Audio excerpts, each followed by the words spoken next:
Ազգային ժողովի նախագահի որոշմամբ պատգամավորների նախաձեռնությամբ գումարվեց արտահերթ նիստ։ Օրակարգում Հայաստանի եւ Ադրբեջանի միջև խաղաղության հաստատման վերաբերյալ ազգային ժողովի հայտարարության նախագիծն է։ Փաստաթղթի հեղինակը քաղաքացիական պայմանագիր խմբակցությունն է։ Հարցի քննարկման ընդդիմությունը չմասնակցեց։ Խաղաղությանը միտված հայտարարության նախագիծը ամբիոնից մանրամասնեց Հայկ Կոնջորյանը։ Խմբակցության ղեկավարը նախ անդրադարձավ օգոստոսի 8-ին Վաշինգտոնում Ամերիկայի Միացյալ Նահանգների նախագահ Դոնալդ Թրամփի Հայաստանի Հանրապետության վարչապետ Նիկոլ Փաշինյանի եւ Ադրբեջանի Հանրապետության նախագահ Իլհամ Ալիևի եռակողմ հանդիպմանն ու համատեղ հռչակագրին։ Ըստ էության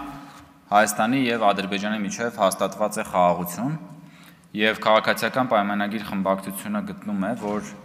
Ազգային ժողովը պետք է պաշտոնապես արձանագրի այս փաստը եւ հայտարարության ընդունմամբ աջակցի Հայաստանի ու Ադրբեջանի միջև հաստատված խաղաղությանը եւ կոչ անի բոլոր շահագրգիռ կողմերին ամրապնդելու եւ զարգացնելու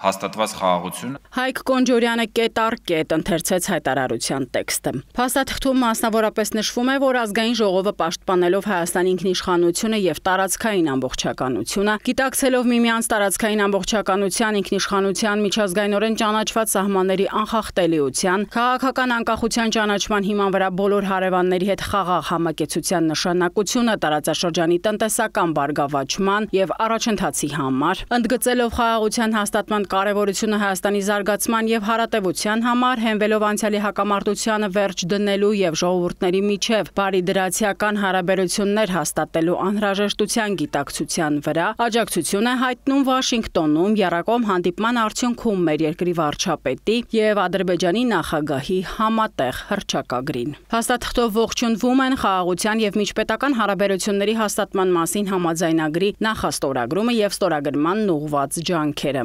Դիմելով գործընկերներին Հայկ Կոնջորյանը շեշտեց հաջորդ կետը, որով կարևորվում է ձեռք բերված համաձայնությունն առ այն, որ Հայաստանի եւ Ադրբեջանի միջև հաղորդակցությունների բացումը տեղի կունենա պետությունների ինքնիշխանության, տարածքային ամբողջականության եւ իրավազորության հարգման վրա, տարածաշրջանում ու նրա հարևանությամբ խաղաղությունը, կայունությունն ու բարգավաճումը խթանելու նպատակով։ Այս ջանքերը կներառեն Ադրբեջանի Հանրապետության հիմնական մասի եւ Նախիջևանի ինքնավար հանրապետության միջև Հայաստանի Հանրապետության տարածքով անխոչնդոտ հաղորդակցությունը, Հայաստանի Հանրապետության համար միջազգային եւ ներպետական հաղորդակցության փոխադարձ առավելություններով։ Առանցքային է համարում, որ Հայաստանի Հանրապետությունն աշխատելու է Ամերիկայի Միացյալ Նահանգների եւ փոխադարձաբար համաձայնեցված երրորդ կողմերի հետ Հայաստանի Հանրապետության տարածքում Թրամփի ուղի հանուն միջազգային խաղաղության եւ բարգավաճման (TRIP)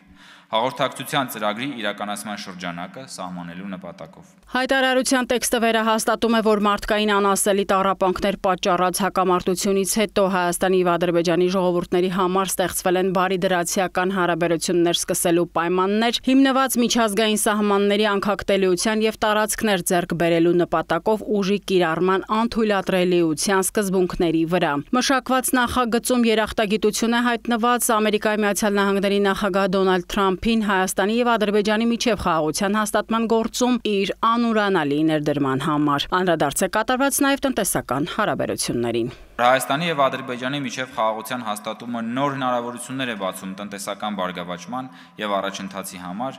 որ խաղաղության ինստիտուցիոնալ կայացումը բխում է Հայաստանի Հանրապետության կենսական շահերից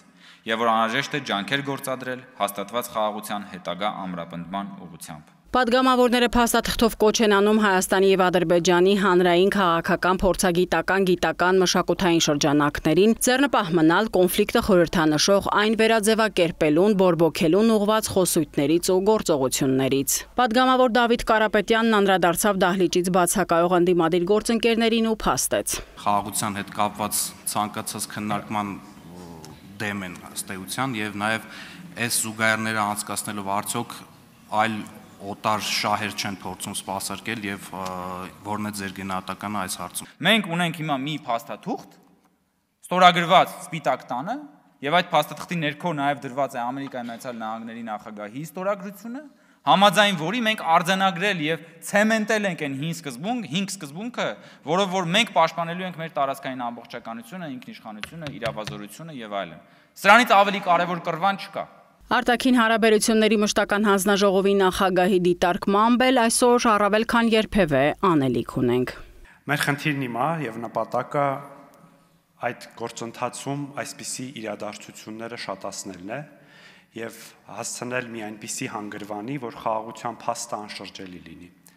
որովհետեւ որքան խաղաղության գործընթացը թափ է առնում, այնքան հայտնի ուժերը եւ նրանց լոկալ ներկայացուցիչները իդեմս մեր ընդդիմության փորձում են ստիպել շրջադարձ կատարել խաղաղության գործընթացի այդ ուղուց։ Այսպիսով Հայաստանի եւ Ադրբեջանի միջև խաղաղության հաստատման վերաբերյալ ազգային ժողովի հայտարարության նախագիծը դրվեց քվեարկության 64 կողմ ձայնով խորհրդարանն ընդունեց փաստաթուղթը։